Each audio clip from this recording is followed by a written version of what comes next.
Alright everyone, it is Tuesday morning. This is the morning briefing from the Celtic Way, etc, etc. I am Hamish. Hello Tony, how are you? I'm very well, Hamish. Yourself? All good? Can't complain. Ryan, how are you? Things are all good. Yeah, can't complain as well. Yeah, just happy another day, another day talking about Celtic. You can't complain about that, can you? No, and there's a few things to talk about. How are you all wonderful fans of the channel, tuning in your numbers? They always say good morning, which I think is a nice touch. And they're not talking to us, really. Well, some of them are, but they're talking to each other. So we've got a kind community there. Yeah, laptop's fine, guys. Survived, so we're good to go. I think. Fingers crossed. Although it would be my luck for it to work all day, and then the minute it gets to live stream time, just to cut out. So hopefully we'll manage. What's going on, Ryan? Celtic wise, what's on your mind? Looks as if Paulo Bernardo will be the first sign of the summer. All things, if everything goes well, he seems quite keen to stay at the club, which is absolutely brilliant to hear. A lot of it sounds like it's coming from his side as well, which is great. You know, I know that Celtic are trying to thrash out a deal with Benfica, trying to get the fee lowered, but every report says that Bernardo wants to come back, and he's enjoyed his time at Celtic. And this is a guy that hasn't been, you know, a first pick for large parts of the season. You know, he's had to bide his time and wait for his opportunity, but he still wants to be around and be in the club. I think he realises the chance that he's got if he gets into this squad next season because of the potential outgoings in the team. He sees a route to first team football, and I think he wants to secure that. He's probably been told by Benfica that he doesn't have a future long term, so his next best option is to go to Celtic, a place where he knows, a place where he's acclimatised well, where he's scored big goals, where he's had big moments against Rangers. Seems the bigger the game, the bigger the moment for Bernardo. So yeah, hopefully that can get sorted sooner rather than later, and he can become a permanent Celtic player. It's one I'm quite excited about, because a lot of people are saying, oh, you're paying X amount of money to stand still. You know, that's assuming that Bernardo won't become a better player. He's just turned 22. He turned 22 in January. He is going to get better. He's younger than Jota when he was first at the club. Matt O'Reilly was round about the same age, 21, 22. He will get better, and he'll get better with game time. I think there's a lot of upside with Paulo Bernardo, and I'm just looking forward to seeing more of that next season, because it looks as if he'll be coming to the club permanently. I also think it's tantamount to Brendan Rodgers keeping players happy who didn't play a lot of football. Adamida including that as well. This is a guy who's clearly been told by Brendan Rodgers, your future's here, we'll sort this out, and you'll become a main man for me.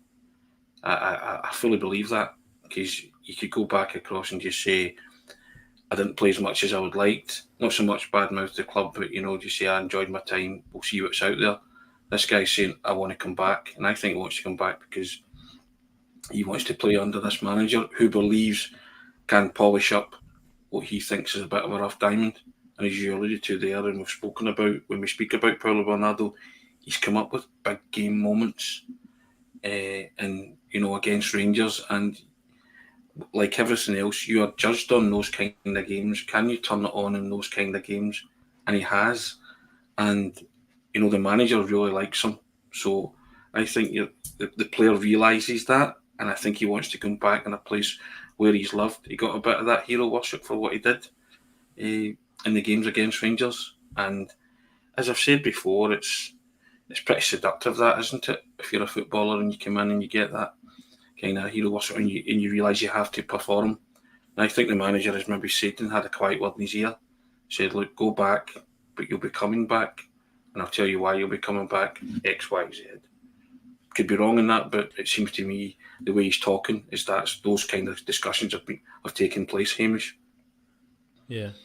And again, it comes down to what Brendan Rodgers wants. You know, he's the manager, and if he wants Paulo Bernardo there, he obviously sees a good reason for that. I'm laughing, Ryan, when you said some people are talking about paying a lot of money to stand still. What does that remind you of 2 summers ago with the chat? Remember that it was genuine chat about when we signed Jota and Carter Vickers, and it was mainly fans of our rivals saying, they've spent that money and they're at the same place they were last season. That worked out all right, didn't it, signing Carter Vickers and Jota permanently? So, I mean, and I know this is maybe slightly different, but that argument in general about standing still is total nonsense. We're not standing still because Bernardo isn't our player anymore. He's not a Celtic player as we speak right now, so we're still trying to sign him, and I think it's going to happen. And I really hope it does. I mean, Henrik McLarsson, not as big a fan. It's fair to say it's a bit of a mess signing. I'm afraid if it goes ahead, I think some people feel like that. Some people aren't totally sold on Bernardo.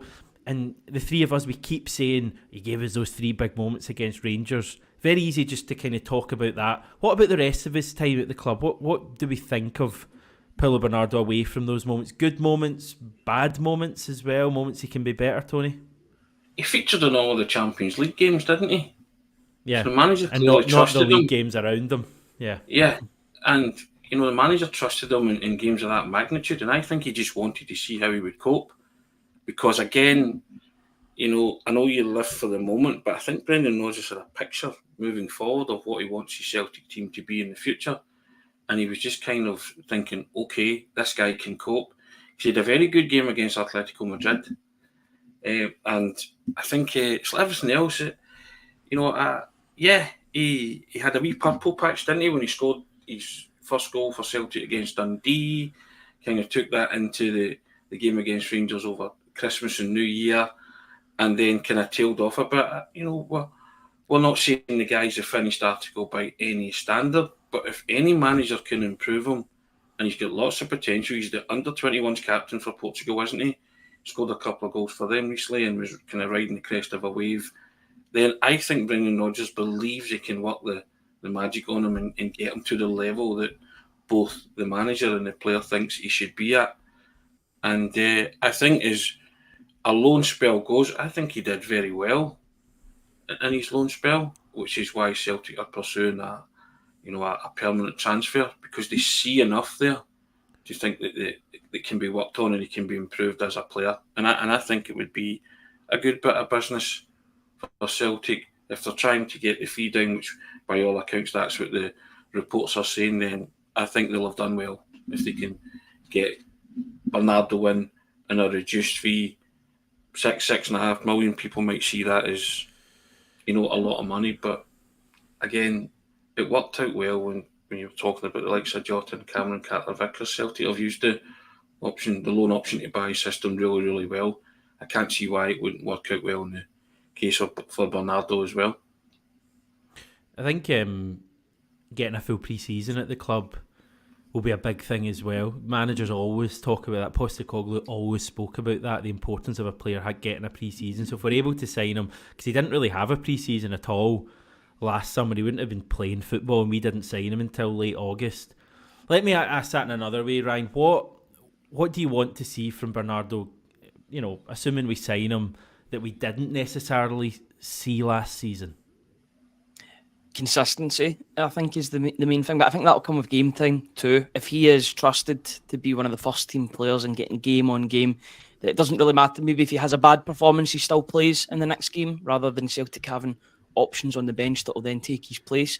If he can bring that consistency and play the way that he's been playing, mostly in the big games, because he has been turning up in the big games when it's mattered. You look at those stats, especially against Atletico Madrid at home. Got to remember, he wasn't starting that game. He came off the bench early doors because Hatate came off injured. The amount of pressures he got in that game, I think it was something like 33. He led both teams in individual pressures. What is a pressure? I'm a bit idiotic when it comes to this stuff. A pressure is when you run into the lane of a pass, or you block off the lane of a pass or a forward movement. Maeda gets a lot of them, but he's very, very mature off the ball as well, which I think Brendan Rodgers likes. That's probably the reason why he was playing in the Champions League games. The league games he wasn't playing in because of the physicality. Remember Rodgers saying the same, and he was like, he's not ready for the physical aspects of the league, but once he is, he'll be playing games, and that is what happened, especially during the festive period. That run of games was massive because Celtic were not in free fall, but they were dropping points, and they brought Bernardo in, and he did make a big difference to the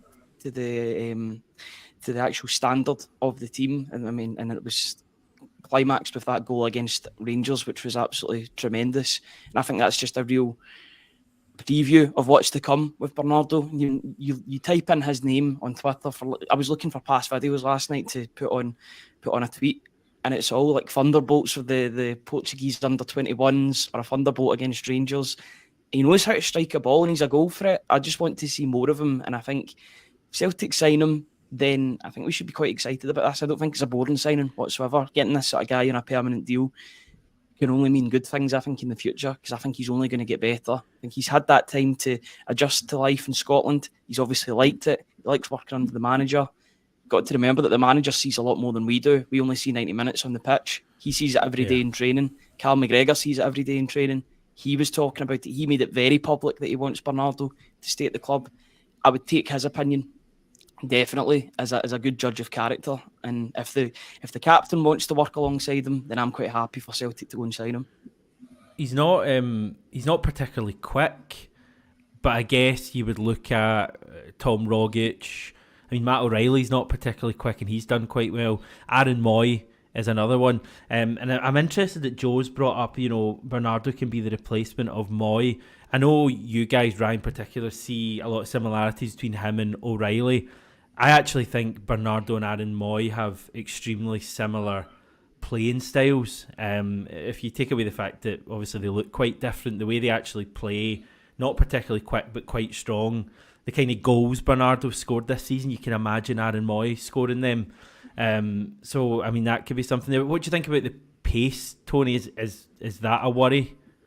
It's very languid, isn't it? People would say he's bordering on lazy, but when he's got a ball, his feet, he knows what he's doing with it. There's a big difference. Nico Raskin. Yeah, Moy could pick a pass. Bernardo will pick a pass and can pick a pass, and there's plenty of room for improvement there. But as Ryan said as well, he can shoot too. He was very direct.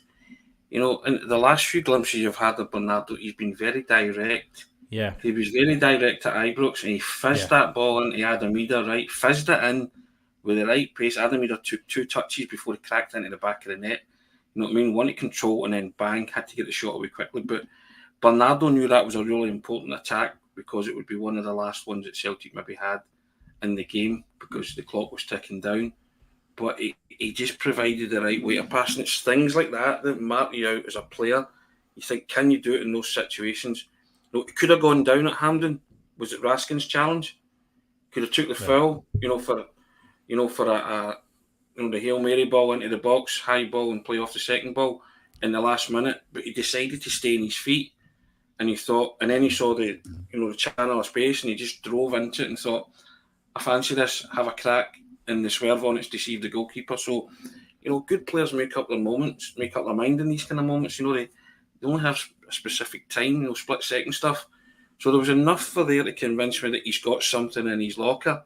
And like you, I think he's a bit like Moy.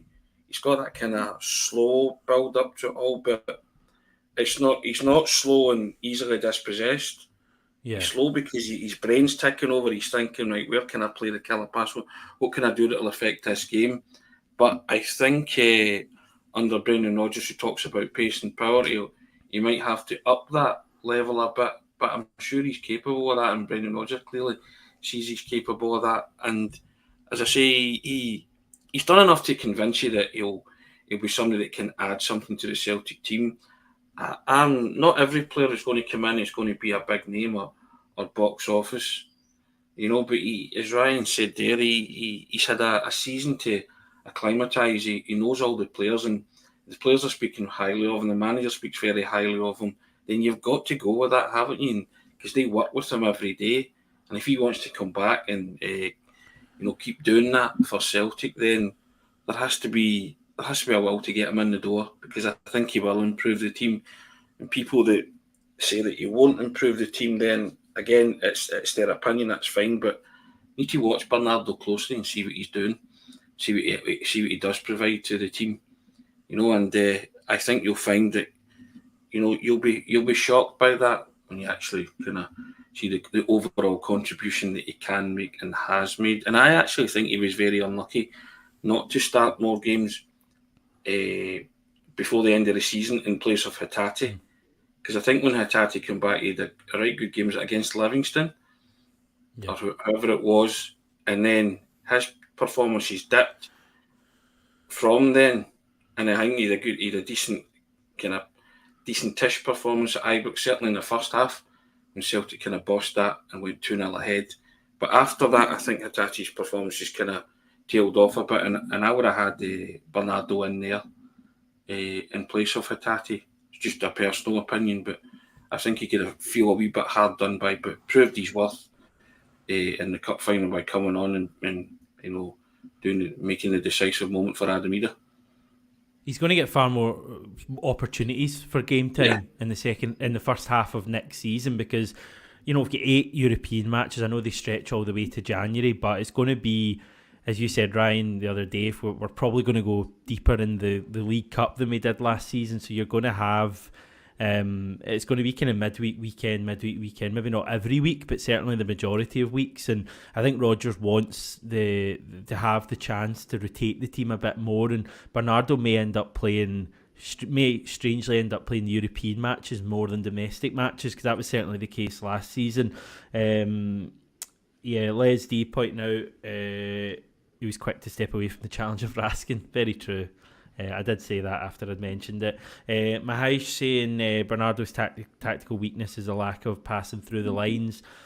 He did improve that late season. When you're saying that, I'm thinking immediately of that pass at Ibrox, and that's what we know Bernardo can do. I mean, that was the second best pass of the season after the O'Reilly one for Kyogo. It was a terrific pass in that circumstance at the time when Rangers were, Ibrox was absolutely jumping at that stage. And Bernardo had the ability just to quieten them all down, and obviously Ida helped with that, but it was a pass that made the goal. It was a terrific pass, and I think bits like that really, really excite you. Flying Haggis asking, Google says the window opens. It is the 14th that the window opens, so what's that, 10 days, and then we'll get into it. Scott saying if Brendan Rodgers thinks Bernardo's a good signing, that's good enough for me. Tony saying improve the forward passes. Brendan Rodgers is a man to help with that.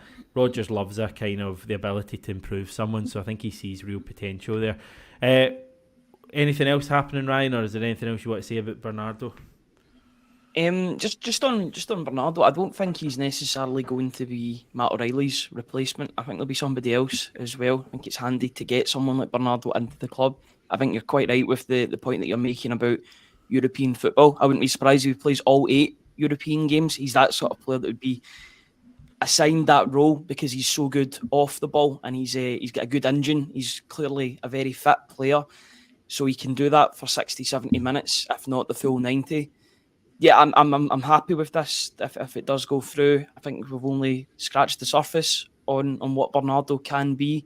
If Brendan Rodgers has seen stuff from him in training, fellow players are advocating for his permanent signature, then I've got no issues with this whatsoever.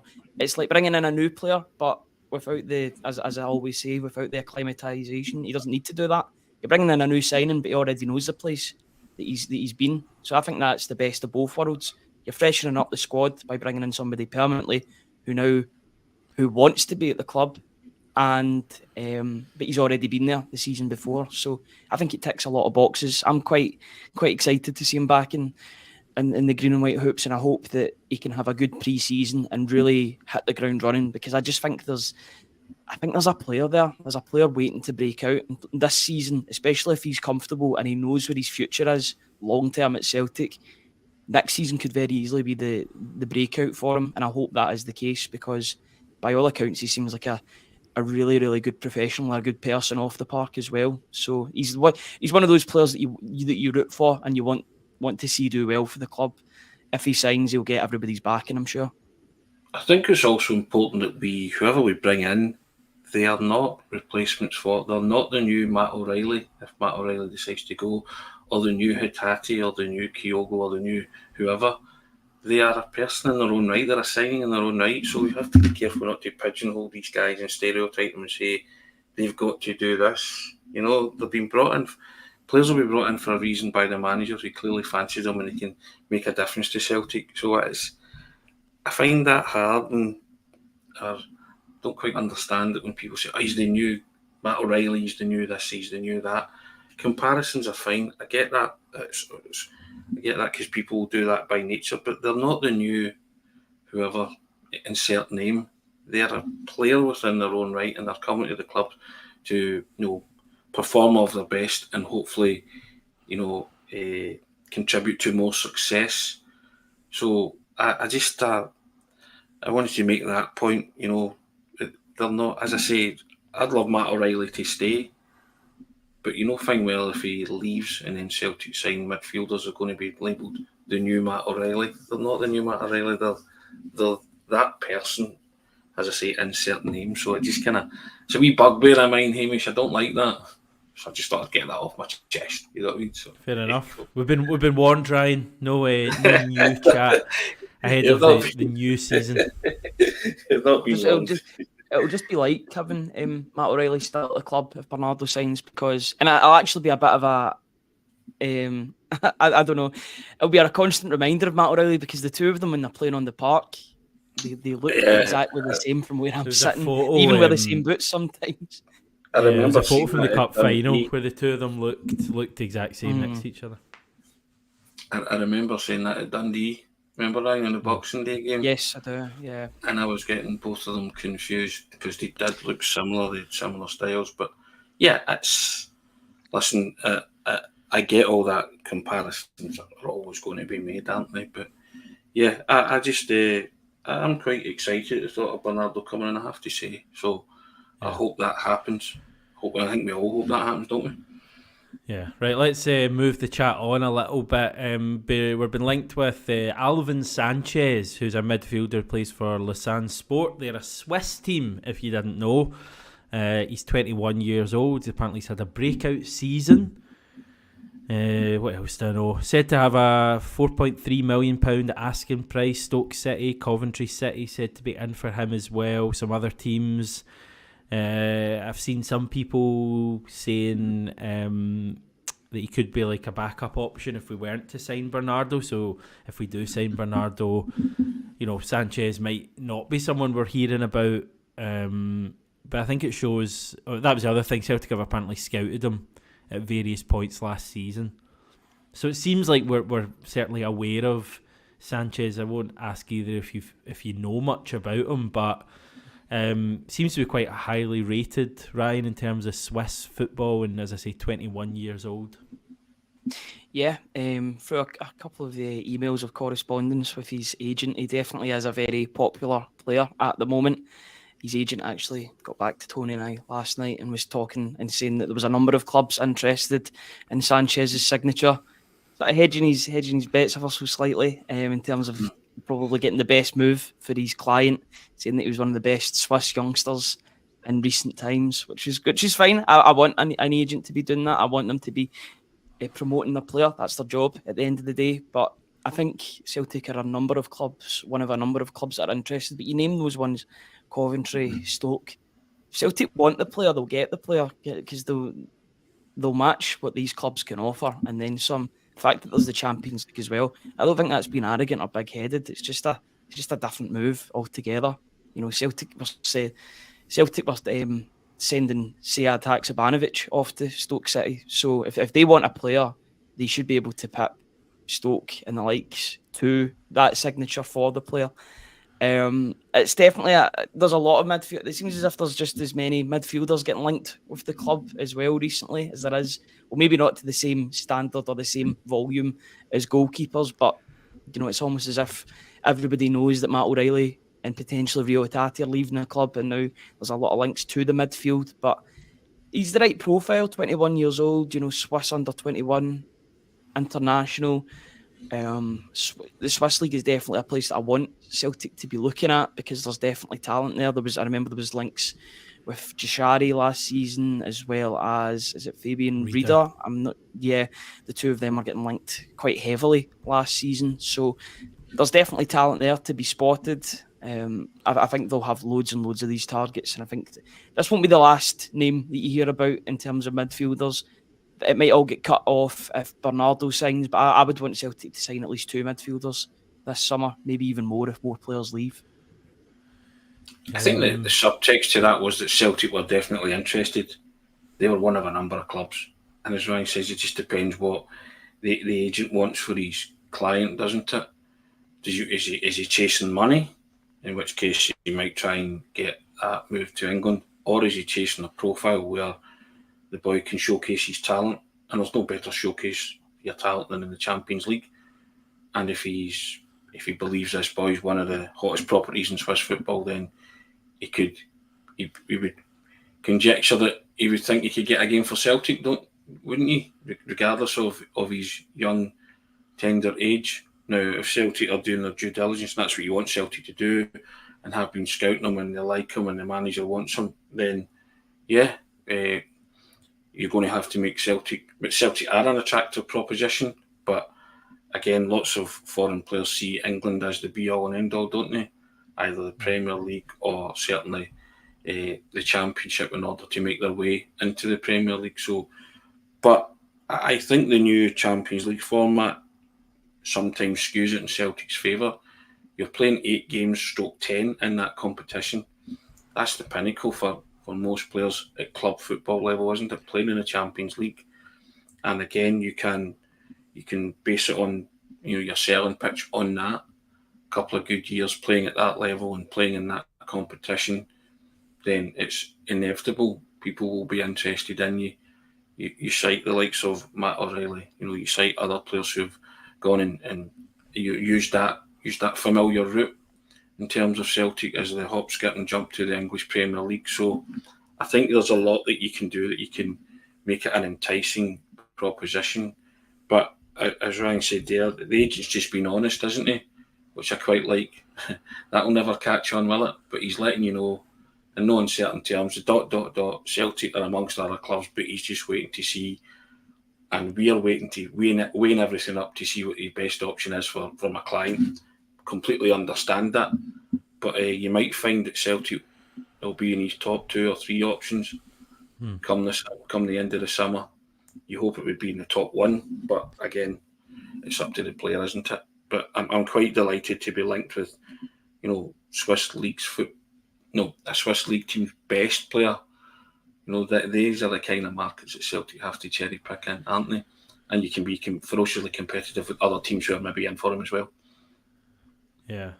No, we'll wait and see if anything comes of it. It's just that our recruitment recently has been so poor over the last year that at every signing you're kind of wondering whether they are going to, be able to make some sort of step up. Because he kind of, without knowing much about him, it strikes me quite a similar signing to someone like Odsonne Thiago Holm, for example, and we've not really seen him. Now, I could be wrong. He may be a step or 2 above that, but I'm just kind of wary of that. We'll see if anything comes of it. Bit of chat, mainly in this live chat, to be fair, but it's chat nonetheless about Odsonne, Edouard, Monty, Jerry, among the people. It's not happening, is it? I mean, we're going to sign Adam Ida, hopefully. We'll wait and see, but Celtic certainly want to sign Adam Ida. There's not really room for Edouard alongside Ida and Kyogo, is there? No, there was a universe in which Kyogo and Edouard were playing in the same team. It's a crazy sort of mix and match between eras. There's that picture of Kyogo hugging Edouard, and that almost doesn't seem right. It seems as if they're two separate eras, and the two of them did they did go with each other at that point.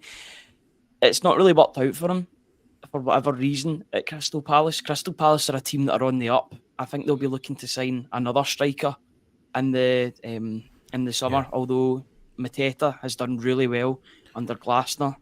Glasner seems to be a really good manager by all accounts. I mean, he showed that at Frankfurt, but even more so at Palace in the second half of the season. It's a weird one. I think Edouard will probably go elsewhere. If I was to actually put my neck on the line, I'd say there's more chance of Kieran Tierney coming back to the club than Odsonne Edouard at this point in time, because Kieran Tierney knows that he's on the sell list at Arsenal, which for me baffles me because he's a good defensive left back.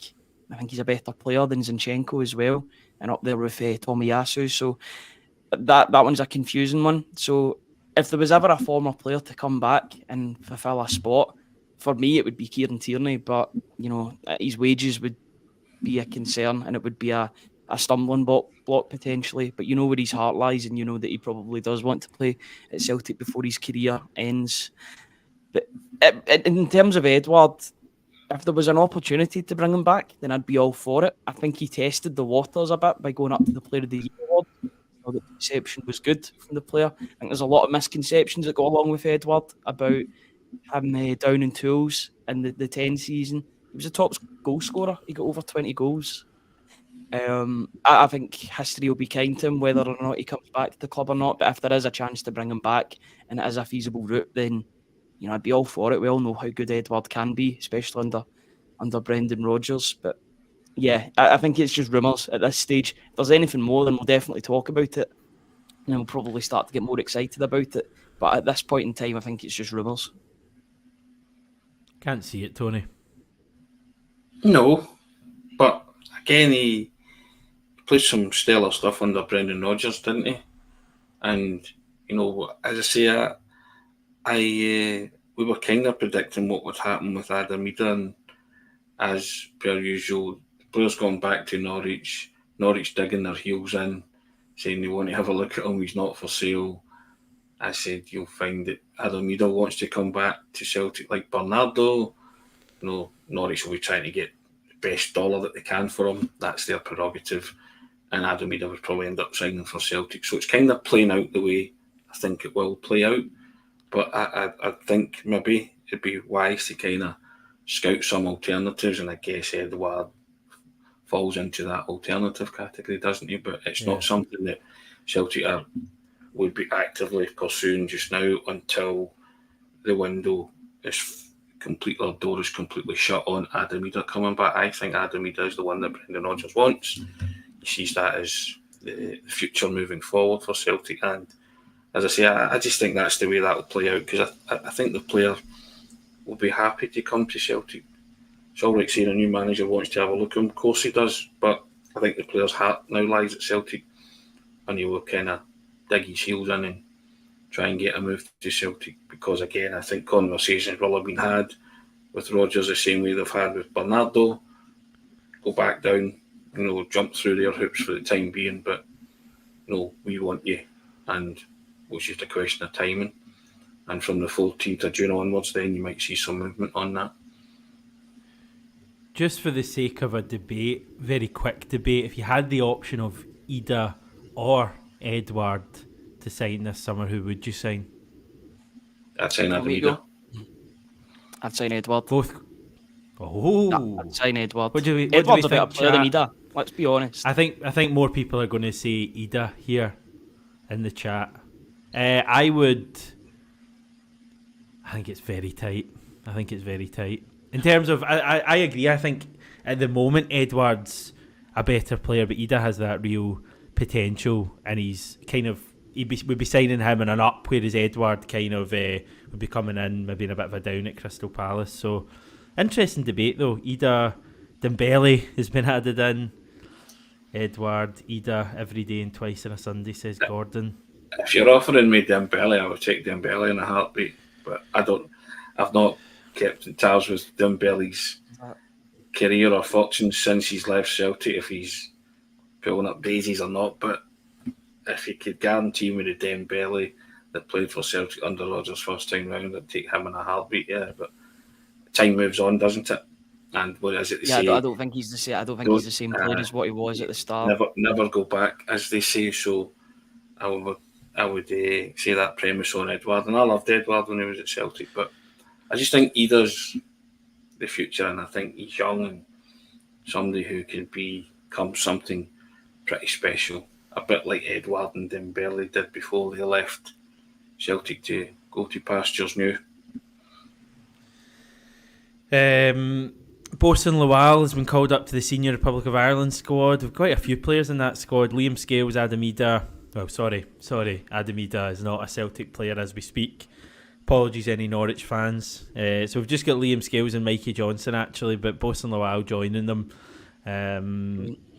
So he's a midfielder now, isn't he, Ryan? So it's going to be interesting to see how he fits in. This is important. Yes, he has to be a midfielder going forward. He's not a centre-back. Celtic seem adamant to want him to be a centre-back, even though he's clearly not.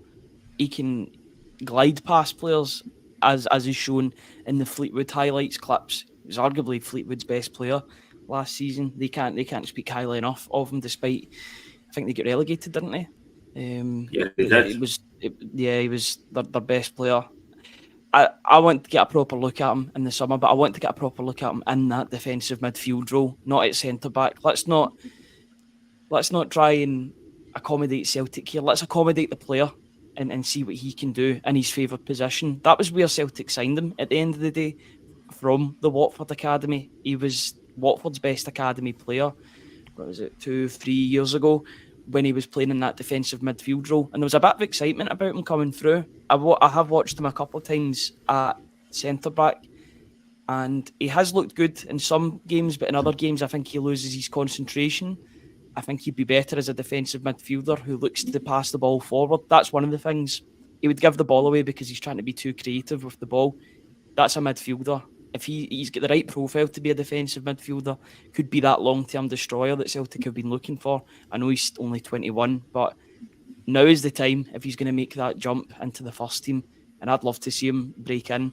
You know, if it's Tomoki Iwata and Bosun Lawal fighting out for that defensive midfield role, then I wouldn't be complaining, because you know you're going to save yourself quite a few million if you found your defensive midfielder rather than going out and signing someone else for 5, 6, 7 million. A lot of championship teams want him, and I think if he was to spend as a season in the championship, then he'd become that player that we're all looking forward to seeing, and hopefully being a first team player. I would give him that time and that exposure this season, and give him games and have him in and around the first team. Let's see if he can become a Celtic player. It's a big old jump. That's the thing I would say, from League One to Celtic. Very few players make that jump. Not everyone's Callum McGregor, and even Callum McGregor took a good period of time to really become the Callum McGregor we see today. Probably about 2 full seasons. I would O'Reilly's a big one. give him. I'd be tempted to, yeah. Well, sorry, that's a fair point. I meant in terms of players we've loaned out. Yeah. I'd be tempted to loan Lawal out again, possibly to an English Championship team if there was interest there, because I'm not sure he'll feature much. But it's one to watch, I guess, Tony. Yeah, I'd be inclined to loan him out as well, just seeing if he can do it again, and then bring him back possibly January and say, okay, let's see what you got.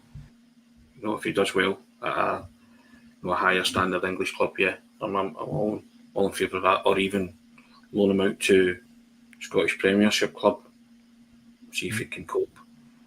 You know, Rangers looking for players, of course. Dundee United, the Hibs, and Aberdeen, somebody like that.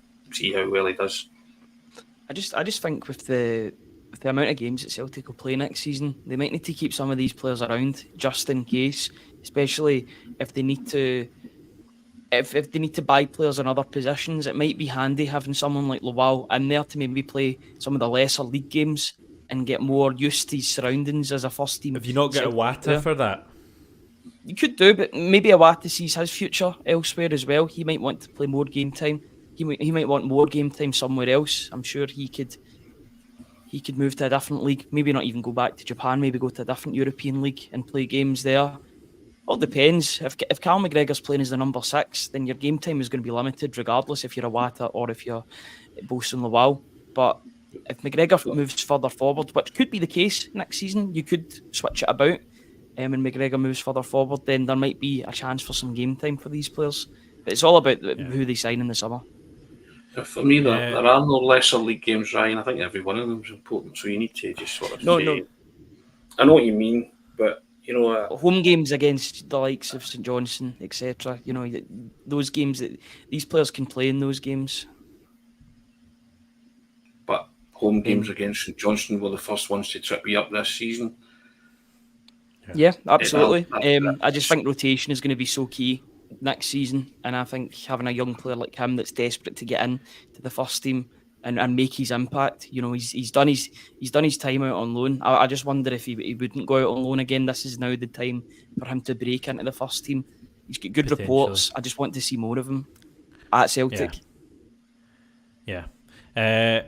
Okay, we could chat for ages and ages. Just need to tell you before we go about MPH Group. Exciting news. They're opening a brand new kitchen showroom in Dunfermline. That's in Fife, with a VIP Vegas themed launch weekend. That's from June the 14th, so same day as the transfer window opens, to the 16th. Also the same day as Euro 2024 starts. So everything is happening on the 14th, 10 a.m. to 6 p.m. There will be roulette games with instant win prizes like 10% off services, free boiler services, and a chance to enter a draw for bigger prizes. If you land in zero, you can get entered into a grand draw for a 4-night stay in Vegas with a helicopter tour.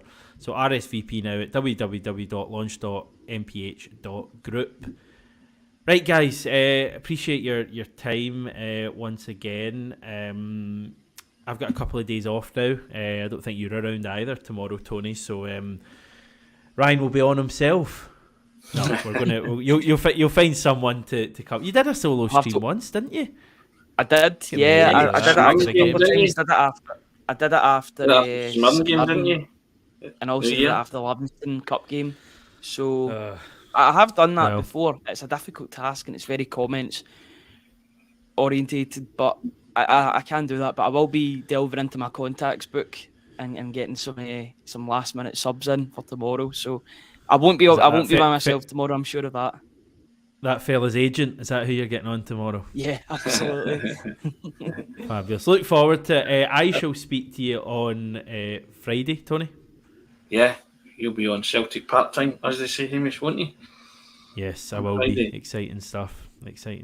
So, yes, it'll be a different experience, but I look forward to chatting to you then. All the best, guys. Catch up with you soon. Thanks, everyone, for watching. Remember to give us a sub if you've not done it yet. That's subscribe. It would be much appreciated. And subscribe to the website as well, of course. And we'll chat to you all soon. Cheers, guys.